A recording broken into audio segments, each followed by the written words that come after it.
No carriage could have borne the weight of her humiliation more heavily than the whispers that trailed behind her. The evening was meant to shimmer with promise.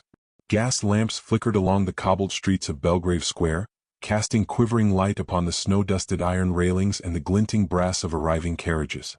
Women in gowns of silk and satin, their skirts swelling like the waves of a storm-tossed sea, descended from polished carriages with the assured grace of society's daughters. Men in immaculate tailcoats and polished boots conferred in low tones, each gesture and glance a silent contest of influence and subtle dominion.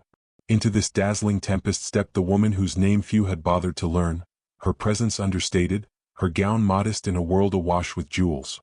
She carried herself with a dignity forged in quiet endurance, though each measured step echoed with the threat of exposure to a society both cruel and curious. The Duke's ball was famed for its opulence, a spectacle where wealth, title, and whispered gossip coiled around one another like serpents. She had been invited not for her connections, for she had none, but through some accident of circumstance, a fleeting acquaintance, a letter of introduction, a forgotten kindness repaid in the grandest possible setting. Yet from the moment she entered the grand hall, the air seemed to tighten around her, as though the chandeliers themselves conspired to highlight her simplicity. The golden light gleamed upon her hair, dark and restrained, upon her hands, gloved in plain cream lace, and upon the subtle embroidery of her gown, delicate but unadorned. The contrast between her and the swirl of extravagant display was both stark and undeniable.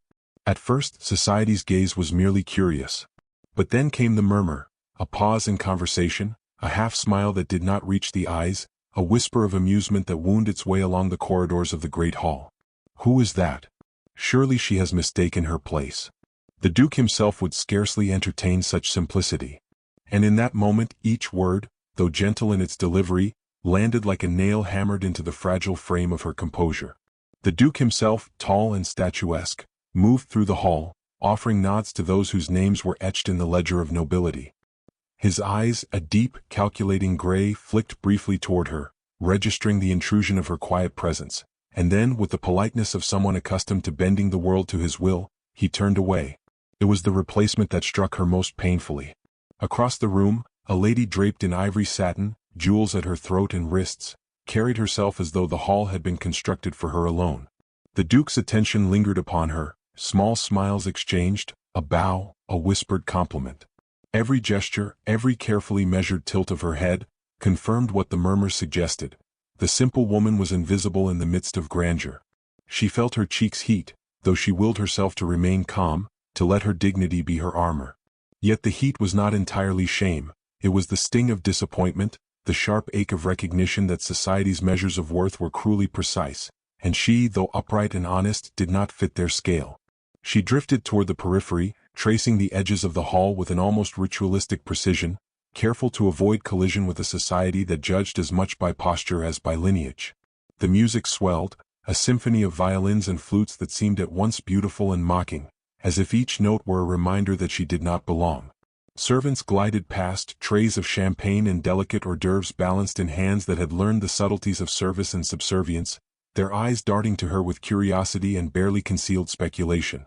She knew they whispered as well, their eyes reflecting the same society's fascination with novelty and anomaly.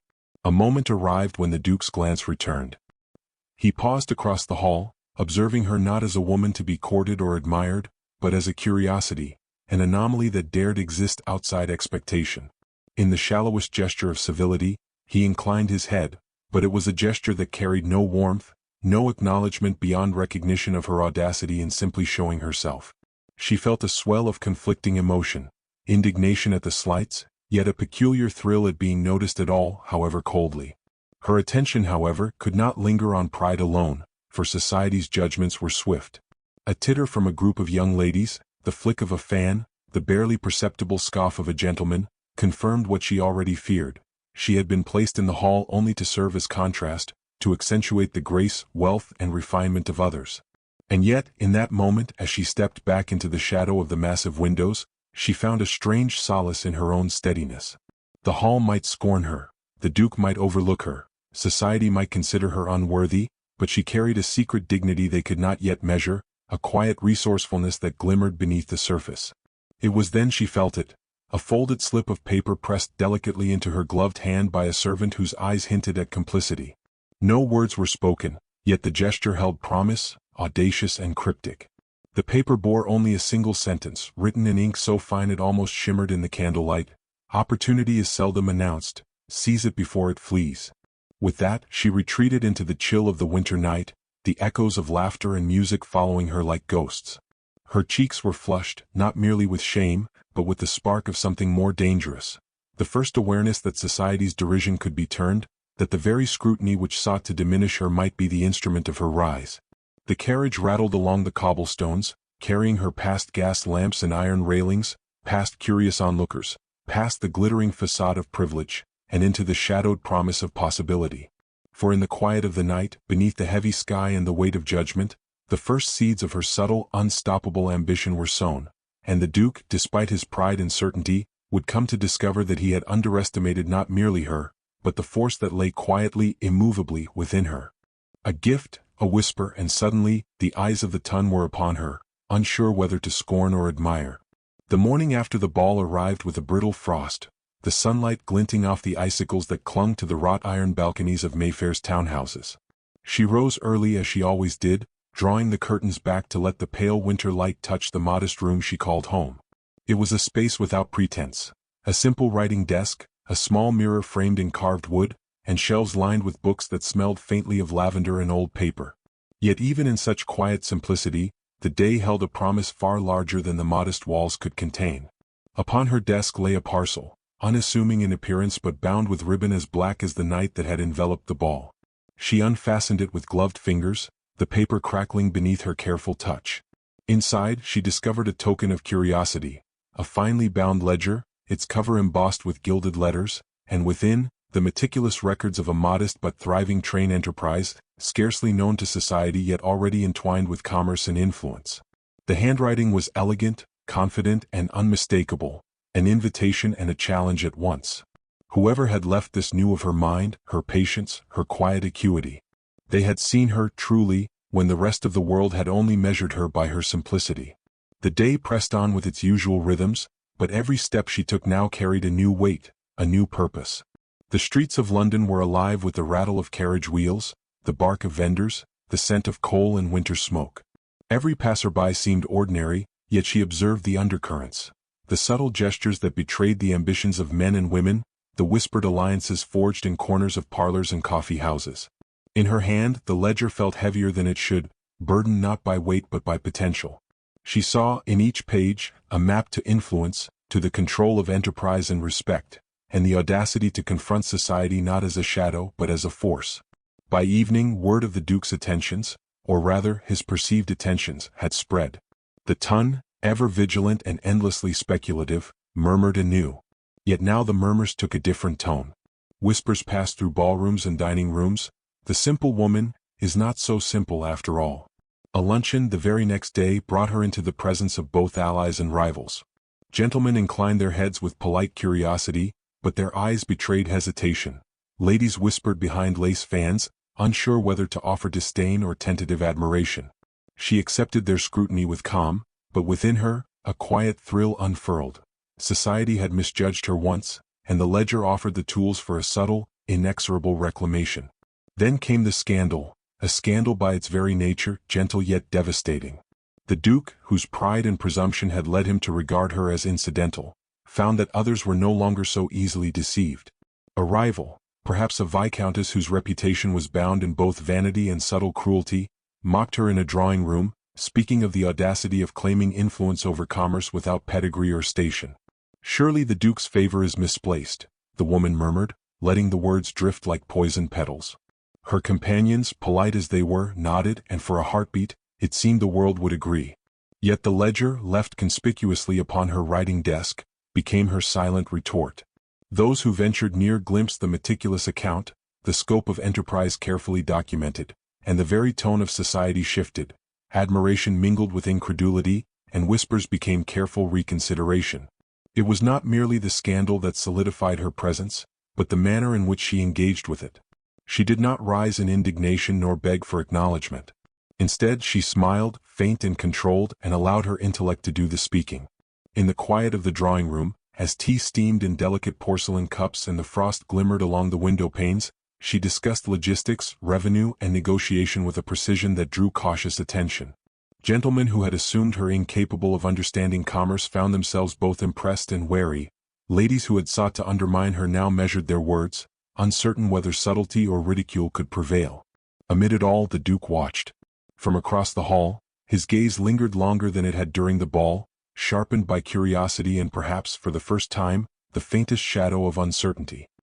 He had believed the world a stage upon which he could orchestrate admiration and disregard at will. She, with her unassuming grace and now unmistakable cunning, disrupted that certainty. Every calculated gesture, every carefully measured smile, every deft maneuver in conversation revealed a mind both unyielding and quietly commanding. And he realized, with the subtle pang of shock, that society's game was no longer his alone. The evening concluded with a final, unexpected gift. A discreet note, slipped into her hand by a servant whose eyes gleamed with subtle complicity, much as it had after the ball. "The world does not yet know what you possess. Let them watch in astonishment." The words, simple in ink but monumental in implication, struck her with a thrill that was part triumph, part dangerous expectation. She understood now that scandal could be wielded as weapon, observation could be transformed into leverage, and what society had intended as humiliation might, in deft hands, become the very instrument of ascendancy. As she departed, the fog rolling along the streets like a silent witness to her awakening, the whispers of the ton followed her anew, but this time tinged not with scorn but with tentative wonder. Each glance, each murmured question, carried the echo of her quiet revolution. And in the distance, she glimpsed the Duke, paused at the corner of the square, eyes narrowed yet captivated, a man confronted with the impossible truth. The woman he had underestimated was already rising beyond his calculation. The stage was set. The tokens had been received. The scandal had ignited attention. And in the hush of the frosted night, the first true stirrings of power and influence, of ambition and strategy, began to pulse through her, delicate yet unstoppable. "I do not seek your mercy nor your approval, only your truth." The carriage rattled along the frost-lined streets, its wheels sending up little showers of snow that sparkled in the dim lamplight. Inside, the warmth of the hearth on wheels did little to dispel the tension that had settled between them. She sat upright, gloved hands folded upon her lap, the faint scent of lavender and paper lingering about her. Across from her, the Duke's gaze lingered, not with the casual scrutiny of a man used to command, but with something more volatile, curiosity, uncertainty, and the faintest shadow of admiration, though he would not yet admit it to himself. They had left the hubbub of society behind. No drawing rooms, no whispering ladies, no curious gentlemen to witness their exchange. The city's gas lamps, dimmed by distance and fog, flickered along the carriage windows like distant stars. It was in this muted world, between frost and candlelight, that she spoke first, her voice quiet but resolute. "You have assumed, throughout this season, that my place is inconsequential, that my presence is merely a footnote to your design," she said, eyes unwavering. "You have presumed that the world measures worth by titles and trinkets alone. I do not dispute the world, but I ask only that you perceive me." The Duke's expression, typically composed, betrayed a flicker of uncertainty. He inclined his head slightly, though the motion carried neither surrender nor concession. "Perceive you?" he echoed, voice low and carefully measured, as though the very act of inquiry demanded negotiation. "I have observed. I have watched. Yet I confess, I am unsure how to reconcile the woman before me with the expectations I have carried, unquestioned for decades." She leaned forward slightly, the movement subtle but charged, as if drawing the very truth from him through proximity alone.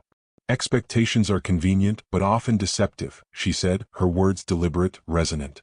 "You judge the world as if it were a ledger of virtue and folly, but the accounts of hearts, ambition, and integrity are seldom recorded so plainly. I do not seek your judgment, Duke, only your honesty. Tell me what you perceive." A pause fell between them, broken only by the rhythmic clatter of wheels and the whisper of wind against the carriage. In that quiet, he considered her, not as a society ornament or a curiosity, but as a person whose mind and will were undeniable. "You speak boldly," he admitted finally, voice restrained yet unguarded. "Few in my experience possess such clarity of purpose. I confess that I misjudged you, perhaps in part because it was easier to presume simplicity than to examine substance." Her lips curved in the faintest acknowledgement of the admission, but her eyes did not waver. "And yet the presumption remains," she said softly, "that you might still consider my presence inconvenient." What if my ambitions do not align with your designs, Duke? What then becomes of your certainty? For the first time, he studied her without the usual detachment of rank or the subtlety of society's performance. He saw, in the dark gleam of her eyes, the quiet defiance that had carried her through humiliation and scandal alike. He saw the same unyielding dignity that had caused him, albeit reluctantly, to reconsider his assumptions at the ball and in the days that followed. And he felt, perhaps for the first time, the stirrings of uncertainty mingled with fascination, an emotion he had long thought unnecessary, unwelcome, and unbecoming of a man of his station. "You are formidable," he said at length, voice low but deliberate. "You possess the rare combination of discernment and resolve. I did not anticipate encountering it in one who appears unadorned by society's usual markers of distinction." She allowed a quiet breath to escape, though it was neither relief nor triumph. "I am neither ornament nor curiosity. I am capable of claiming my place in this world, not by charm or title, but by action and resolve. And I will not allow the assumptions of others, nor your own certainty, to define my path." The carriage slowed, turning into a quiet square where the snow lay thick upon cobblestones, muffling the world beyond. They were alone now, away from both spectacle and scrutiny, yet more exposed than ever. Words had been spoken, truths laid bare, and a delicate tension now hung between them. Attraction tempered by intellect, curiosity tempered by pride, admiration tempered by caution. Neither could deny that this encounter had altered the parameters of their acquaintance, had shifted the balance from distant observation to intimate awareness. And then, with a subtle movement, she placed the ledger upon her lap, fingers resting lightly upon its gilded cover. "This," she said quietly, yet with the weight of inevitability, "represents what others assume I cannot manage. Yet it is more than management. It is the measure of what I intend to claim. I am not a shadow in this world, Duke. I am a presence, deliberate and unyielding." The Duke's gaze fell to the ledger, then returned to her face, and for a single heartbeat, the frost of pride that had encased him seemed to waver. In that instant he understood that the game he had played with society and with her had changed. The stakes were no longer simply social. They were personal, and the rules had been rewritten without his consent. The carriage continued its measured journey through the quieted streets, but neither spoke again immediately. Words were no longer necessary. Each knew that a boundary had been crossed, that acknowledgment had been granted and received, that the intimacy of truth, raw and unshielded, had woven an unspoken bond.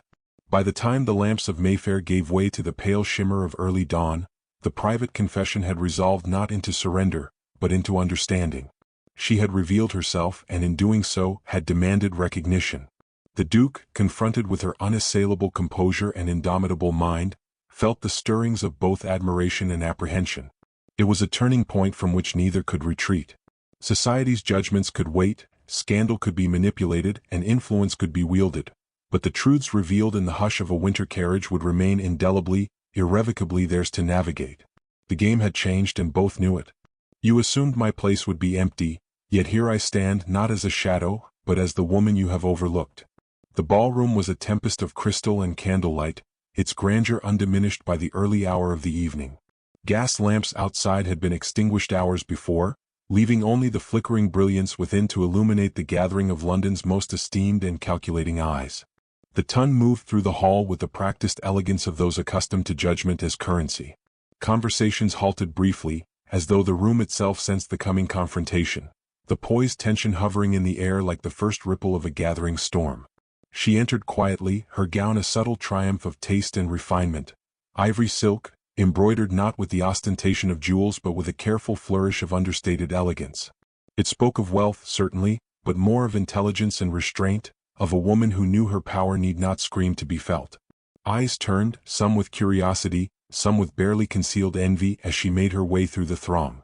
The Duke, stationed near the grand staircase, watched her approach, the gray of his gaze sharpened by the awareness that the ordinary rules no longer applied. The ledger, now a symbol of unassailable authority, rested in her gloved hands. Its gilt edges caught the light, reflecting not wealth alone but command, calculation, and the mastery of opportunity long dismissed by society. Conversations stuttered and faltered around her, murmurs rising in the wake of her deliberate, measured steps. She paused at the foot of the staircase, letting the weight of the moment settle like snow upon the polished floors. "I believe some matters require clarification," she said, her voice clear, unwavering, carrying easily over the subdued hum of the assembly. She lifted the ledger slightly as though its presence alone were declaration enough. It seems some have assumed that my position, my influence, my rights, could be diminished by circumstance or derision. Allow me to correct that error. A hush fell over the room, the sort that precedes revelation. The Duke's expression, composed yet taut, betrayed the storm within. He had observed, he had doubted, he had presumed, and now he saw the woman he had underestimated claiming the very authority he had thought unattainable for her. The train company, she continued, her gaze sweeping the assembled faces, the enterprise whispered of, measured, doubted, yes, it is mine. And its success, its governance, and its consequences are mine to command. Gasps floated through the assembly like paper caught in an updraft. Gentlemen who had considered her a curiosity now exchanged glances of recalculation. Ladies who had whispered derision now averted their eyes, unsure whether to challenge or admire. The Duke, who had held control over perception and expectation as if it were a tangible cloak, felt its threads unravel in the presence of her deliberate authority. He stepped closer, each footfall measured, deliberate, a man seeking to reclaim composure yet confronted with astonishment. "You surprise me," he said finally, his voice low, but carrying the weight of undeniable acknowledgement. "I had presumed that influence of this magnitude would require time, and yet you wield it as if born to command." She allowed a faint, almost imperceptible smile. "I have only waited for society to underestimate me. That is all the time one truly requires." Her words, sharp and elegant, resonated through the hall like the chime of a distant bell, announcing not merely victory but inevitability. The Duke's eyes softened, a rare vulnerability touching his otherwise impervious demeanor. "You are formidable," he admitted, voice threaded with awe and tempered admiration. "And he paused, struggling for words that matched the gravity of the moment. "I failed to see you, and in doing so, underestimated what it is to measure the world honestly." She inclined her head slightly, acknowledging both his admission and her triumph, yet she did not diminish her authority by seeking his validation. "Recognition is neither requested nor required," she said. "But let it be known, the assumptions of others, no matter how esteemed, will not define my course. Only my choices and the consequence of those choices will do so." A murmur of approval arose from a few bold voices in the assembly, daring to align with the unmistakable power she radiated. The Duke, recognizing that society's reaction had shifted irrevocably, allowed himself a measured bow, a gesture not of dominance but of respect. "You have altered the course of more than business tonight," he said, his voice intimate, acknowledging the shared understanding that now existed between them. "You have altered mine as well." Their eyes met, a charged silence passing between them, one that held both admiration and the unspoken recognition of a challenge met and mastered. Outside, the first tendrils of winter dawn crept across the city, though inside the hall, the illumination of candlelight and conviction was enough. The declaration had been made, the resolution achieved. She stood not as a subordinate to expectation, nor as a pawn in society's games, but as a woman whose intellect, courage, and determination demanded acknowledgement. In that charged stillness, the Duke understood. No longer could he presume to orchestrate the world to his liking, for the woman before him had claimed not only influence but command, subtle yet undeniable. And in the depths of his pride, a grudging admiration bordering on awe took root. Society had been forced to recalibrate, but the most profound reckoning remained between them. A tension of intellect, desire, and recognition, leaving the air thick with possibilities yet unspoken. Her declaration had not merely resolved the scandal or asserted her claim, it had redrawn the boundaries of power, leaving the Duke and all who witnessed to confront the startling truth. She was no longer underestimated. And in that recognition lay the first true step toward equality, and perhaps something more. In the silence that followed, the truth was evident. Power, pride, and love are never as distant as they seem.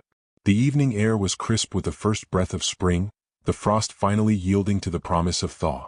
The city's lamps glimmered along quiet streets as carriages rolled past, but inside the private gallery where she now stood, the world felt suspended, compressed into a single, sharp moment.